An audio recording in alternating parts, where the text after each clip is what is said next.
জামাত ইসলামের সাথে জোট না করে চরমোনাই কত বড় ভুল করলো তারা এখন অক্ষরে অক্ষরে টের পাচ্ছে। শায়েখে চরমোনাই জনাব মুফতি ফয়জুল করিম সাহেব এক প্রকার চরমোনাইয়ের পলিটিক্যাল অ্যাক্টিভিস্টদের মাধ্যমে একটা জনরসের মতো অবস্থা, তার জনরসে পড়েছেন, বেকায়দার অবস্থা, প্রচন্ড সমালোচনার মুখে পড়েছেন এই ব্যর্থ নেতা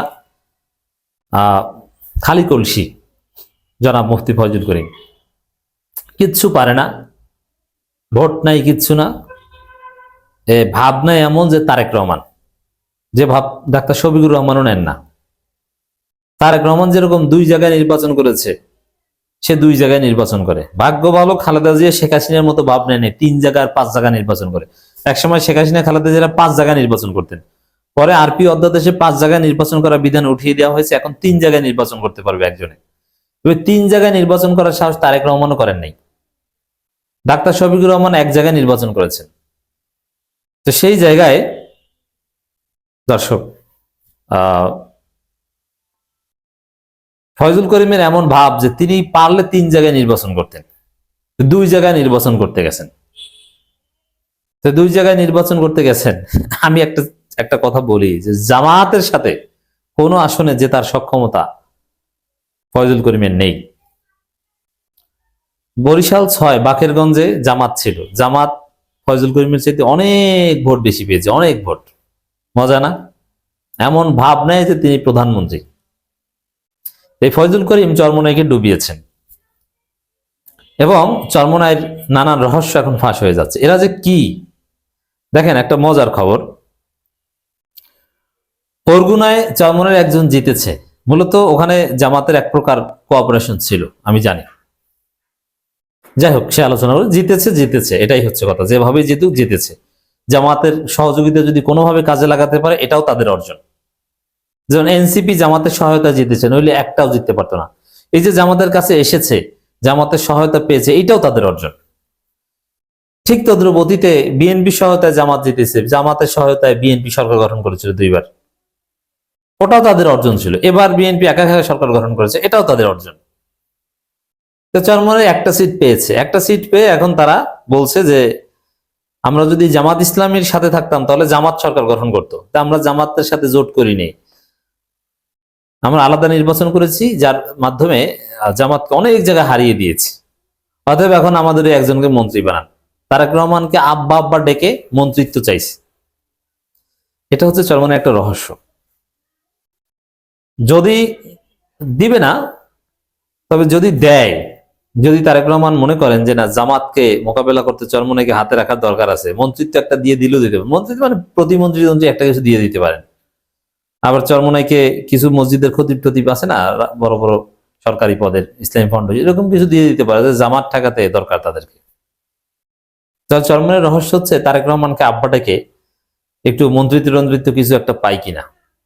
একজন জিতেছে, এটা প্রকাশ্যে বলছে যে আমাদেরকে মন্ত্রিত্ব দেন, নইলে তো আপনারা জিততে পারতেন না, তারেক রহমানের কাছে দাবি করে। এবং তারেক রহমানের প্রতি কি সম্মান! ওরে বাবারে! এক সময় ফয়জুল করিমের স্লোগান ছিল চান্দা তোলে পল্টনে, ভাগ যায় লন্ডনে। যাই হোক, নির্বাচনের আগে প্রচারণায় এ ধরনের আক্রমণ কথাবার্তা, এটা পার্ট অফ নির্বাচনী ক্যাম্পেইন। কিন্তু নির্বাচনের আগেও বলেছে, ক্যাম্পেইনের আগেও বলেছে। কিন্তু সেই তারেক রহমানকে এখন আব্বা আব্বা বলছে। দেন আমরা কিন্তু তারেক রহমানকে আগেও যেভাবে বলছি, এখনো সেভাবে বলছি এবং সামনে সেভাবেই বলবো। আমাদের সমালোচনার ধার সবসময় এক থাকবে। যতটুকু সম্মান পাওয়ার যোগ্য ততটুকু সম্মান দেব, যতটুকু সমালোচনা করার অধিকার আমাদের রয়েছে, সংবিধান যতটুকু অ্যালাউ করে, বাক স্বাধীনতা যতটুকু অ্যালাউ করে, রাষ্ট্রের প্রতি মিনিমাম আনুগত্য বজায় রেখে সর্বোচ্চ সমালোচনা করব, কেউ ঠেকাতে পারবে না। কিন্তু এরা এখন পুরো চরমোনাই এখন বিএনপির সমালোচনা বাদ দিয়ে এখন বিএনপিকে এপিস করছে, তোষামত করছে। That is very significant. Charmonai কি, তারা কি চায় দেখছেন তো?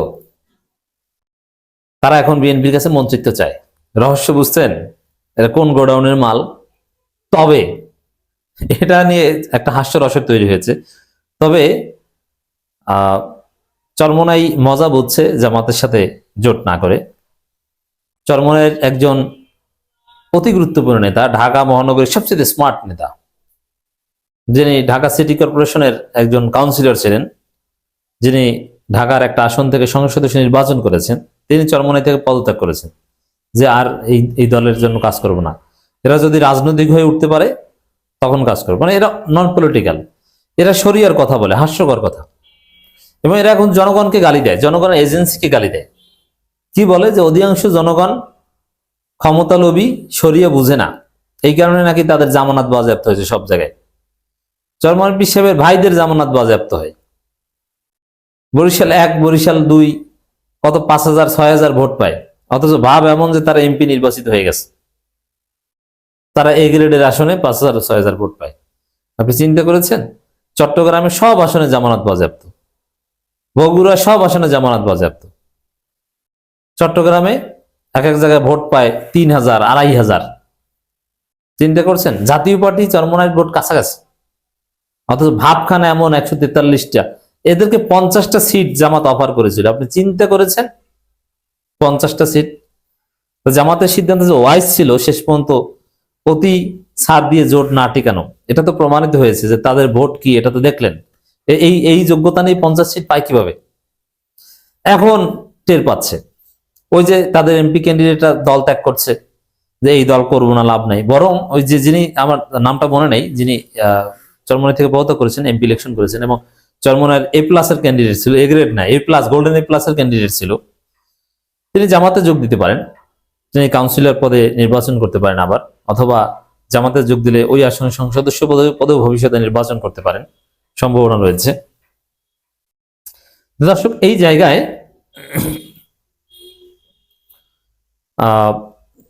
আরো সামনে টের পাবে চরমোনাইয়ের, বিশেষ করে ফয়জুল করিমের যে ব্যাপার। ফয়জুল করিমের বিরুদ্ধে আমরা বললেও চরমোনাইয়ের ভেতর থেকে চরমোনাই অ্যাক্টিভিস্টরা কখনো ফয়জুল করিমের বিরুদ্ধে মুখ খুলতে সাহস পায় নাই, কারণ এই ফয়জুল করিম এখন ফেসিস্ট। এটা চরমোনাইয়ের লোকজনের কথা, এটা আমার কথা না।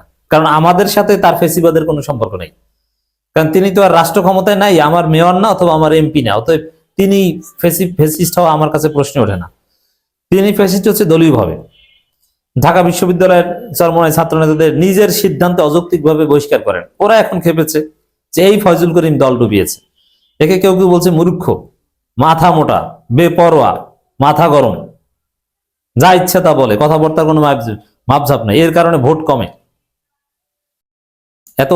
এত অহংকার, 2 আসন নির্বাচন করেছে, গেল কোথায় বাপ? এটা চরমোনাইয়ের লোকজন বলছে। এবং ফয়জুল করিম বলছে না, জামাতের সাথে জোট করলে অবশ্যই আমরা আরো কিছু আসন পেতাম। এখন টের পাচ্ছে। টের পাবেন হচ্ছে যখন দেখবেন যে চরমোনাইয়ের মধ্যে যারা স্মার্ট এবং পলিটিক্স বোঝা, এরা চরমোনাই ছেড়ে জামাতে যোগ দিবে। স্থানীয় সরকার নির্বাচন হোক, যারা MP, chairman, upazila chairman, city corporation councillor হতে চায়, এদের মধ্যে ব্যাপকভাবে দেখবেন যে জামাতের দিকে ঝুঁকছে। Just wait and C.